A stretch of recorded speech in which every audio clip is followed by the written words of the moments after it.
Galera, a gente teve o melhor episódio dessa temporada até agora e quem discordar disso é louco! Maluco, só digo isso.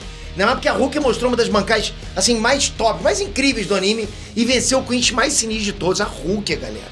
Que bancai maneiro. Bom, fora isso, a gente ainda tem que falar do poder do Julgram, da volta do Ichigo e do Byakuya e até do passado do Yurabara. Então nem seja louco de sair daí, porque a gente vai falar de tudo isso agora. Bleach tá bom demais, vamos lá.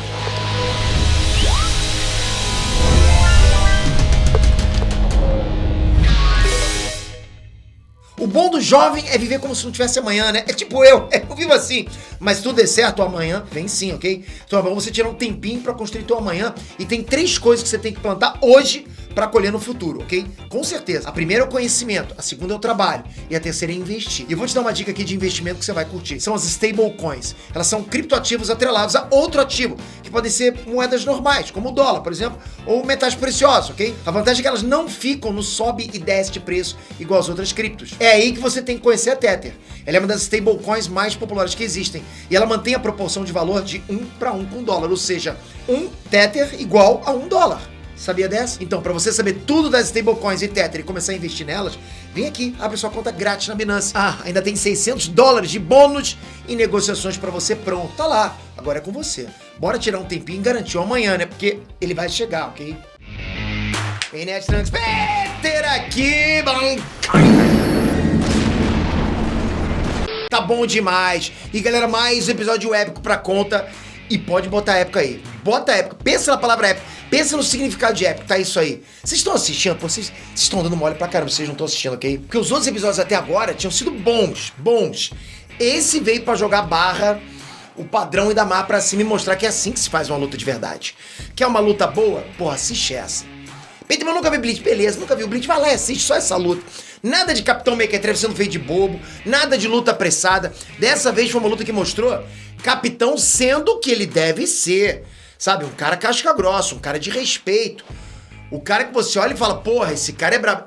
Quem é que vai encarar um cara desse? Exatamente, é um capitão. Ainda mais que além do Byakuya ter marcado presença, tava com saudade dele pra caramba, o show principal foi da Rukia, que antigamente era protegida dele, né? Pô, ela tinha que ter. Ela meio que babava o ovo do cara. Pô, que isso, Byakuya, não é verdade? E agora ela roubando o show. E o mais legal disso é que fazia muito tempo que a Rukia não tinha uma luta grande, uma luta pra chamar dela, pra falar, caraca, que luta maneira. Ainda mais sentou uma luta tão maneira assim, tão casca grossa. Mas calma que a gente vai falar sobre isso agora, porque o episódio começou invertendo tudo, ok, galera? Primeiro tem o Ichigo finalmente voltando pra botar ordem na casa e resolver a parada. Aconteceu. Ainda todo no estilo, cheio de roupa nova pra aguentar o trito de passando por tantas barreiras de uma vez. Então vocês veem que a Divisão Zero não só curou e treinou o Ichigo, como eles também deram roupas pra ele depois da estadia dele. Maneiro, esse até eu. Muito gentil essa galera, né? E como o Ichigo sempre chega por último pra resolver a parada, e é assim desde a primeira temporada, vocês vão lembrar disso, dessa vez a gente vai ter que esperar mais um pouquinho pra ver o Ichigo em ação de novo. Normal, ele chega primeiro, depois a gente tem que esperar um pouquinho mais pra ver ele na porrada mesmo. Só que não é por isso que tem que parar, né? Porque enquanto isso, o pau tava comendo lá embaixo e a gente viu o que o Ishida foi fazer com o Kangdu e o BG9. E galera, vocês lembram que lá no episódio do Komamura, o Ishida tinha aparecido pra ir atrás deles? Pois é, foi pra levar os dois pro julgamento deles. E o pior é que eles já estavam bem. Eles tinham lá o standing pra usar e os capitães que eles juntaram já tinham caído. Ou seja, mesmo assim, os Queens são tão rigorosos que só deles terem perdido o primeiro round, né, os caras já tinham que perder a cabeça. E essa cena no mangá acontece bem antes dos eventos desse episódio que teve agora. Porque como eu falei pra vocês no último vídeo, agora era pra ser o flashback do Yurabara enquanto ele tava dormindo. Mas eu acho que eles não vão mostrar o flashback porque ele é basicamente uma explicação da cena do começo dessa temporada. Vocês lembram daquela cena lá que tem um bebê sendo segurado por uma multidão e aí de repente todo mundo vai brilhando até que eles começam a ser drenados e morrer? Pois é, aquela cena é uma versão mais misteriosa da cena do mangá que era pra ter aparecido agora. Por isso que o Julgram quis que o Ishida fosse até lá e visse a energia do BG9 do Kangdu indo embora depois de morrer. Bom, e como o anime não mostrou o que o Julgram falou pro Ishida e o anime não explicou a cena do bebê, pode deixar que eu conte essa fofoca deles pra vocês, lógico, tô aqui pra isso. O que aquela cena mostra e também o que o Julgram sussurrou pro Ishida é que o Yurabara morre se ele não continuar absorvendo os outros Queens. Ou seja, ao mesmo tempo que ele dá poder pra todo mundo, ele também pega de volta essa energia depois, entende? É um ciclo.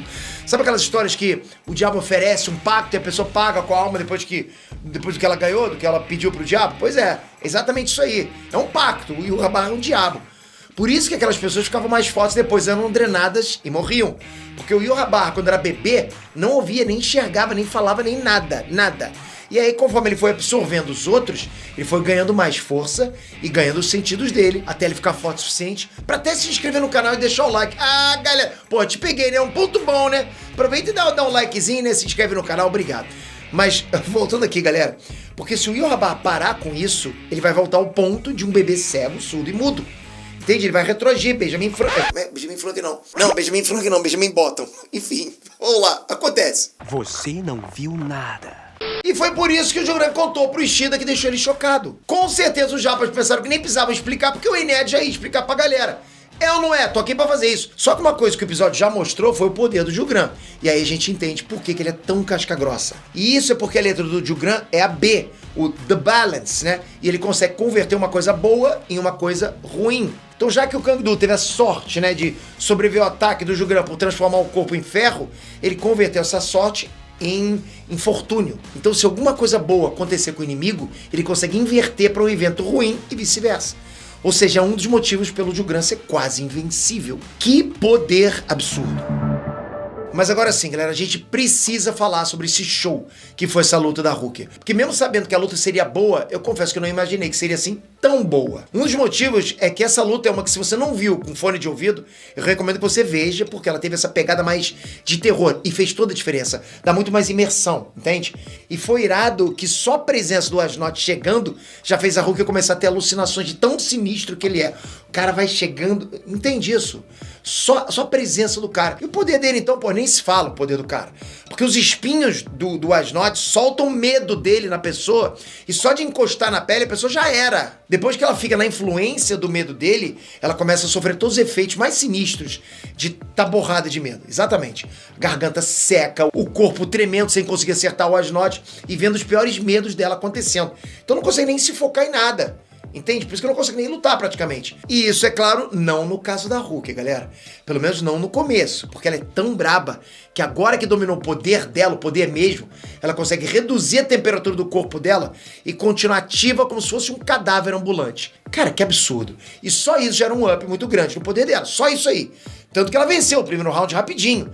Mas o problema é que quando o Asnot ativou o Voo Standing dele, aí a gente viu o que era um cara sinistro de verdade. Na boa, galera, quem não tomou um susto, se arrepiou nessa cena, assistiu errado. Eu não consigo dizer outra coisa. Porque Tata Foras é literalmente a Voo Standing mais sinistra de todas. E a maneira que a Tata Foras significa medo de Deus. E é justamente o grande medo do Asnot. O medo do próprio Yhwach. Tanto que ele diz, né, que comparado ao medo da morte, tomar um esporro do Yhwach, aquilo ali não era nada.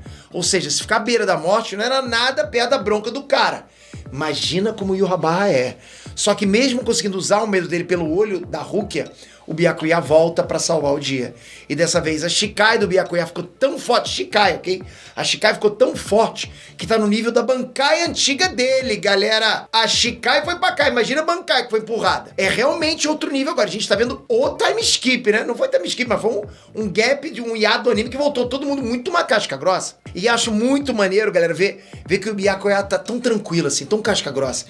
Né, que o mesmo cara que tinha humilhado ele dias atrás, agora ele não tá nem aí. Na verdade, ele agradeceu o Asnot por ajudar ele. Pô, tu me deu uma moral, né? Mas tudo isso só serviu pra gente ver a Bankai da Rukia, que é simplesmente uma das melhores Bankais do anime inteiro.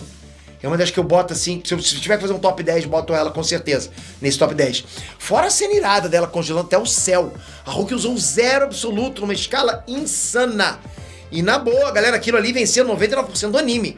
Como é que vai encarar aquilo? E é maneiro ver que é um poder tão forte que ela tem que ir aquecendo o corpo aos poucos pra voltar. Senão ela tem perigo de se quebrar inteira. Porra, é maneiro demais. E outro paralelo que essa cena da Rukia faz é com o próprio Ichigo na forma Mugetsu dele. Porque enquanto o Ichigo ficava com o poder todo preto, né, e ele tem o simbolismo do sol negro, né, e do sol sem lua, a Rukia deixa tudo branco e tem a imagem da lua branca. Então o maneiro é que o paralelo de Yin Yang dos dois fecha um ciclo agora com a Rukia também. Porque do mesmo jeito que o Renji fechou o ciclo ficando super casca grossa, a Rukia também teve o desenvolvimento dela. Precisava, né? Ainda mais que isso se encaixa com o próprio Byakuya, porque agora ele valoriza a Rukia e os amigos de verdade. Porque, você sabe, você viu a relação que o Byakuya tinha com a Rukia? Não tinha respeito ali, né? Tipo, era qualquer uma. E o episódio foi tão bom que nem encerramento teve pra poder ter mais tempo de luta e deixar tudo perfeito. E como a cena pós-crédito só vai fazer sentido no próximo episódio, eu vou deixar pra comentar no próximo vídeo, beleza? Mas a dica que eu dou é, o Shinigami mais casca-grossa de todos tá chegando pra mostrar por que ele tem um título de Shinigami mais forte. Você sabe de quem que eu tô falando, não sabe? Então comenta aqui embaixo que eu quero ver você na próxima análise, galera. Aí, pô, tá chegando, tá chegando. Toca aqui agora, se inscreve no canal, ativa o sininho, porque você vai querer ver o que vai acontecer. Tá chegando a galera da casca grossa. Os casca grossa. Olha como é que eu fico, rapaz. Não sei se você vai conseguir ver. Eu tô pirando com isso. Obrigado por isso, galera. Obrigado por poder fazer esse trabalho. Tamo junto sempre. Até a próxima. Fui!